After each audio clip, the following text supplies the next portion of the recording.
En este momento se está trabajando en un programa de identificación de indicadores que realmente nos demuestren que el turismo y la cultura pueden generar desarrollo. Lo estamos haciendo a través de un programa de cooperación entre varias universidades, entre ellos la Universidad de Barcelona, que participamos en la Cátedra UNESCO de Cultura, Turismo y Desarrollo, que está coordinada por la Universidad París I Sorbona. Para mí un viaje a un país como Siria es un viaje de un contenido impresionante, es un contenido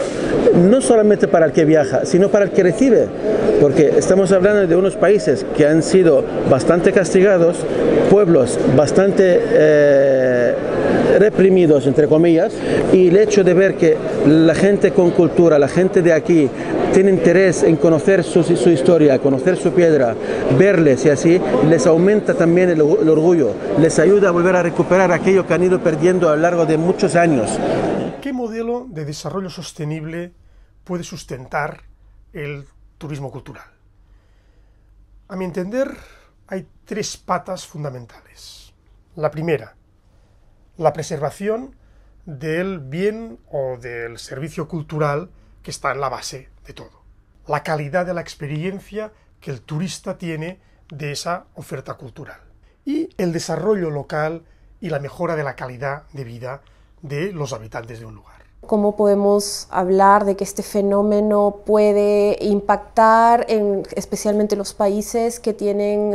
que luchar contra la pobreza, impactar positivamente en sus economías? En muchos países además empieza a ocupar el primero o segundo lugar en el PIB, y además también está el componente social de cómo impacta el turismo, el turista cuando llega a una comunidad tradicional y cómo esa comunidad tradicional reacciona frente al turismo. Las líneas de trabajo sobre todo son tres. Por un lado, el fortalecimiento de políticas públicas, y dentro de estas políticas públicas buscar sinergias entre el sector público a diferentes escalas de gobierno, desde el gobierno estatal hasta el regional, departamental y el municipal, como también buscar estas sinergias entre el sector público y el sector privado organizado, es decir, las asociaciones hoteleras, asociaciones de agencias de viajes, asociaciones de restaurantes, de operadores turísticos, de guías. Si el hecho de que de forma masiva lleguen a un determinado lugar un número ingente de personas que o bien deterioran o bien transforman radicalmente la propia experiencia cultural, lo que nos encontramos es que el turismo secuestra o termina por destruir la experiencia que atrajo genuinamente desde el inicio a ese propio flujo turístico. La otra sería sobre todo trabajar en procesos de capacitación, es decir, formación de personal, tanto con universidades como con centros de formación profesional. Y la tercera sería trabajar ya con proyectos concretos. Se trabaja en red con los diferentes organismos, agentes de la familia de Naciones Unidas, en nuestro caso el de turismo cultural, básicamente la UNESCO o el Programa de Naciones Unidas para el Desarrollo. Preservar la autenticidad, pero preservar evidentemente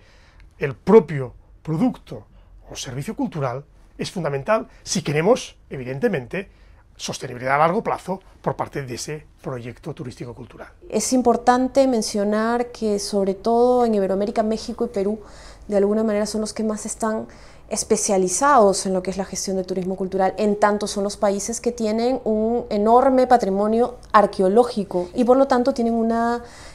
tradición de ya décadas de gestión de estos espacios y de gestión de los visitantes que van a estos espacios, dígase Chichén Itzá, Machu Picchu, entre los grandes íconos turísticos, pero también decenas de sitios arqueológicos más pequeños que están generando investigación, conservación, puesta en valor.